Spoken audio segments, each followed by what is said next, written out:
Halo semuanya. Assalamualaikum warahmatullahi wabarakatuh. Perkenalkan, saya Hafijah Cahyani, mahasiswa dari IAIN Langsa, Fakultas Tarbiyah dan Ilmu Keguruan, Prodi Pendidikan Matematika. Saya berada di semester 5. Alasan saya membuat video ini untuk menuntaskan mata kuliah geometri analitik. Nah, tugasnya itu menceritakan tentang bencana banjir yang saya alami di Aceh, Langsa. Pada hari Selasa, tanggal 25 November 2025, pada malam hari, hujan sangat deras dan menimpa air banjir itu di kos kami. Kami langsung menelpon ibu kos untuk kami dievakuasi. Setelah ibu kosnya datang, kami pergi meninggalkan kos. Barang yang sempat kami bawa itu cuma laptop, HP, dompet, bahkan sepeda motor kami tinggal di kos sudah terendam dan tidak bisa tahu menyelamatkannya lagi. Setelah itu pukul jam 3 pagi kami sampai di rumah ibu kos, dan ternyata di dalam rumah ibu kos itu sudah banyak warga-warga sekitar untuk mengungsi di rumah ibu kos itu karena rumahnya itu sudah dataran, bisa dibilang dataran tinggi. Setelah tiba pagi Rabu 26 November, itu air makin lama makin naik. Kami dan warga sekitar di situ yang mengungsi di situ, kami dibawa oleh warga untuk dievakuasi ke lebih dataran tinggi. Bahkan untuk menyeberangi banjir itu kami butuh effort dan perjuangan yang sangat-sangat luar biasa. Bahkan saya hampir hanyut dan alhamdulillah masih bisa diselamatkan oleh warga sekitar. Kami 7 orang itu menyeberangi arus yang sangat tinggi, bahkan airnya itu setinggi sedada orang dewasa. Kami menyeberangi itu dengan berpegangan tangan bersama warga itu untuk saling menyemangati satu sama lain. Dan alhamdulillahnya kami 7 orang itu selamat semua, bahkan warga-warga sekitar juga. Setiba di dataran yang lebih tinggi, yaitu kami dievakuasi di puskesmas. Di puskesmas itu kami sangat terharu, menangis, bahkan ketakutan, dan kami berusaha untuk saling menguati. Ada sebuah kakek-kakek yang menyemangati kami untuk bertahan hidup, bahkan sangat baik banget kakek itu. Setelah 1 jam kemudian kami pergi untuk mendatangi atau mendekati warga sekitar, karena warga sekitar itu lagi seperti membersihkan daging ayam untuk makan siang kami. Bahkan kami ingin membantunya, tetapi respon warga tersebut menyuruh kami untuk istirahat karena habis menyeberangi banjir ini tadi. Bahkan kami tetap duduk di situ untuk melihat mereka membersihkan daging ayam tersebut. Di tengah-tengah cerita kami ada seorang ibu yang menyemangati kami agar kami gembira, ketawa. Bahkan ibu itu bilang, "Ya Allah, berhentikanlah hujan ini. Saya sudah tidak ada celana dalam lagi." Dan salah satu dari teman kami menjawab, "Bu, kami cuma ada baju yang ada di kami saja, tidak bisa menyelamatkan baju yang ada di kos." Terus ibu itu menjawab, "Ibu juga udah gak punya apa-apa. Bahkan ibu cuman sekarang ini memakai celana dalam suami ibu." Dan itu reaksinya ibu itu menunjukkan bendanya. Bahkan kami di situ ketawa terbahak-bahak. Nah, di tengah-tengah kami tertawa terbahak karena ibu itu menunjukkan itu tadi, ada ibu-ibu keluar dari rumah puskesmas itu memarahi kami dan membilang, "Nggak ada otak kalian semua. Rumah saya di sana tenggelam. Kalian enak-enak di sini ketawa, gembira." Dan salah satu dari teman saya menjawab, "Kos kami juga nggak tahu keadaannya gimana, Bu. Bahkan kami juga nggak bisa menyelamati barang berharga kami di sana." Dan ibu itu tadi menjawab lagi, "Kalian di sini enak, makan saya kasih. Kalian malah terbahak-bahak di sini." Dan kami pun mendengarnya sedih, menangis dan menyentuh hati kami. Dan detik itu juga kami memutuskan untuk pergi dari pengungsian itu karena kami sudah menyentuh hati banget omongan ibu itu. Dan kami pencar. pencarnya sebagian dari teman saya mencari pengungsian dan sebagian dari teman saya lagi membereskan barang-barang kami yang ada di pengungsian puskesmas itu. Dan kami yang ada di situ sebagian untuk membersihkan dan mencuci piring apa yang ada kotor di situ. Setelah itu kami sudah menemukan pengungsian baru, yaitu di SD 1 Karanganyar kalau nggak salah tuh.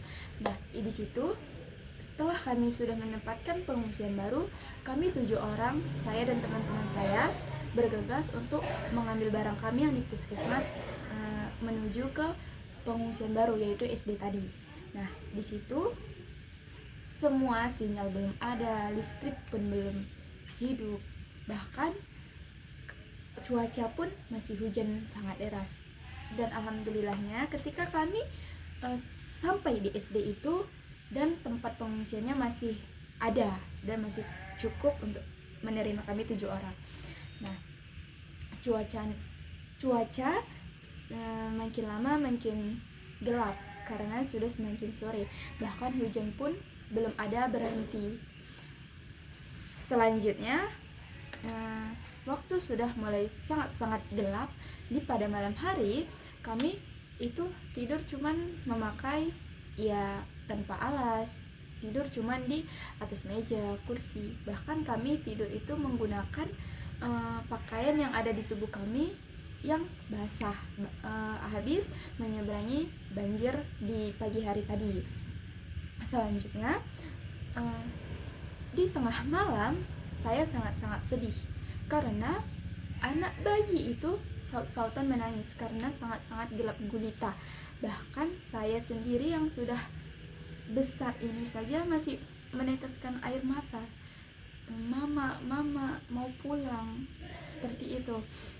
Dan itu kami juga tidak ada makan, bahkan minum sedikit pun tidak ada. Selanjutnya kami 7 orang itu memang tanpa makan dari terakhir makan itu di Selasa malam. Bahkan kami di situ tidur tanpa alas, menahan lapar dan menahan minum. Posisi itu saya sedang sakit, bahkan saya batuk karena butuh minum dan beli di kedai terdekat juga stoknya habis. Jadi saya dan dibantu oleh teman saya untuk menampung air hujan untuk minum agar saya tidak terus-terusan batuk. Hari sudah semakin pagi. Kami 7 orang teman saya ini berusaha untuk keluar dari pengungsian itu karena pengungsian itu dari kos itu sangat jauh jaraknya, kurang lebih 1 jam. Saya dan teman saya yang bernama Bella Nabila untuk mencari bantuan keluar. Bahkan kami itu sangat-sangat jauh jalan untuk mencari bantuan, dan alhamdulillahnya ada mobil pickup, bisa dibilang mobil kambing lah, mobil angkut kelapa, dan bapak itu mau menampungi kami 7 orang untuk keluar dari pengungsian itu karena air juga sudah semakin surut. Setelah dapat mobil penumpangan mobil pickup tadi, saya dan Bella bergegas untuk kembali pengungsian tersebut untuk memanggil teman-teman saya yang 7 orang tadi, dan mereka juga mukanya sangat-sangat gembira karena kami sudah mendapatkan penumpangan. Kami ambil barang langsung bergegas pergi meninggalkan tempat pengungsian SD itu. Itu kami ternyata di berbagai jalan itu sangat akses jalan masih terputus, bahkan kami itu iya aja gitu, kirain kami bapak itu bilang di Simpang Langsa, ternyata berhentinya itu di Timbang Langsa yang sangat-sangat jauh dari kos kami, bahkan ke jalan raya saja masih jauh sangat. Setiba di di Timbang Langsa, kami turun karena bapak itu juga cuma sampai situ saja. Setelah kami turun, kami mencari penumpangan lainnya di jalan. Kami menyetopi mobil-mobil lainnya sampai, dan alhamdulillah dapat mobil sama kayak tadi, pickup. Kami menaik dan bapak itu mau ke Tugu Langsa, Tugu Bundaran Langsa. Nah, kami sangat-sangat gembira, bahkan kami sangat-sangat senang. Ternyata di jalan itu juga masih sangat-sangat deras airnya. Setiba di Seringgit, salah satu teman saya yang bernama Nabila, dia teringat rumah ibunya, saudaranya di situ, dan kami meminta berhenti di situ untuk tinggal di rumah ibunya Bella. Nah, setiba kami bilang, Pak, berhenti saja di sini, ada rumah saudara ibu kami. Oh ya udah, nggak apa-apa, kata bapak itu, dan kami sangat-sangat berterima kasih kepada bapak-bapak yang sudah menerima kami untuk menumpang di perjalanan itu. Nah, sangat bisa dibilang lumayan jauh rumah ibu Bella dari simpang jalan raya. Nah, rumah ibu Bella itu di Seringgit. Kami mencari alamatnya, tanya-tanya warga sekitar, dan alhamdulillah jumpa. Dan kami di situ pada hari Kamis kami mengungsi di rumah ibunya Bella. Di hari Jumatnya kami memutuskan untuk balik ke kos, dan alhamdulillahnya ibu Bella mau mengantarkan kami ke kos. Dan jalan raya juga sudah surut, dan alhamdulillah udah mendingan. Tapi ya begitulah, jalan berabu, dan sebagian juga lumpur-lumpur masih tinggi di rumah-rumah warga yang di dataran rendah. Nah, di sini sangat-sangat prihatin melihat rumah warga yang begitu ada yang hancur, lumpur setinggi itu, bahkan nggak tega melihatnya. Lanjut, kami setelah sampai di kos, ternyata kos kami itu masih banjir, masih ada airnya, sebawah lutut, sebetis lah bisa dibilang. Nah, di situ kami membersihkan kos, dan ikan apa yang bisa kami bersihkan, bahkan lemari dari salah satu teman saya yaitu Lydia Zahra Lestari sempat tumbang karena sudah melewati batas tinggi airnya. Di kos itu tingginya sedada saya, sangat tinggi lah. Bahkan yang ada di dalam lemari kami itu juga sangat berlumpur, basah, bau. Bahkan kertas-kertas binder, makalah, kertas-kertas ujian kami itu habis kena banjir, dan tulisannya juga sudah tidak terlihat lagi. Singkat cerita, di sore hari kami memutuskan untuk tidur di masjid kampus IAIN Langsa, karena kos kami juga belum bisa ditempati karena masih berair dan lampu masih padam. Di malam hari kami tidur di masjid kampus. Di hari Sabtunya, Dwi dan Bella memutuskan untuk pulang karena rumah mereka dekat di Aceh Tamiang, di sekitar titik Aceh Tamiang. Nah, saya sangat-sangat sedih karena berpisah dengan mereka, karena mereka teman satu kamar saya. Dan mereka izin pulang, dan saya sangat-sangat sedih, menangis karena sudah nggak ada lagi teman. Ada, tapi kan beda kamar gitu kan, lebih dekat ke yang satu kamar. Saya sedih, dan kami dari 7 orang tinggal 3 orang karena Dwi dan Bella balik ke rumahnya Tamiang, dan si Wawa balik ke rumahnya juga, rumahnya di Idi. Dan satu lagi itu namanya Susan, dia pergi ikut anggota pramuka. Dan kami tinggal 3 orang, saya, Eci, dan Lydia. Kami bertiga sangat sedih, gak tahu mau kemana larinya. Dan setelah Dwi dan Bella berangkat pulang, saya sangat-sangat sedih karena kami tinggal 3 orang itu tadi. Setelah itu kan temannya si Widya tadi datang ke kos untuk melihat keadaan kami, dan kami dievakuasi ke kosnya mereka di Marande Dayah kalau nggak salah dan seingat saya. Biasa orang sebutnya itu kos kuburan. Nah, setelah kami dievakuasi ke kos mereka, kami sudah ibaratnya tenang, alhamdulillah gitu, bisa bergabung ke teman-teman yang lainnya. Dan kami memutuskan untuk tidur di kos si kawannya si Widya tadi, yaitu Salma. Kami sering memanggilnya Bunda Salma karena memang kejiwaan ibu-ibu di antara kami semua. Selanjutnya di hari Minggu, malam Senin, Selasa itu kami masih tinggal di situ.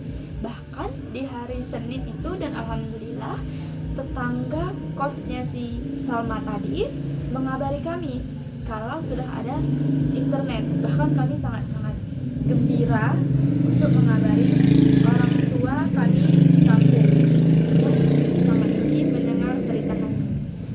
Alhamdulillahnya saya dijemput oleh om saya di sore jam 5 di hari Senin. Bahkan sampainya itu jam 12 malam. Dan saya memutuskan untuk istirahat satu malam saya dan gerak pulang di hari Selasa.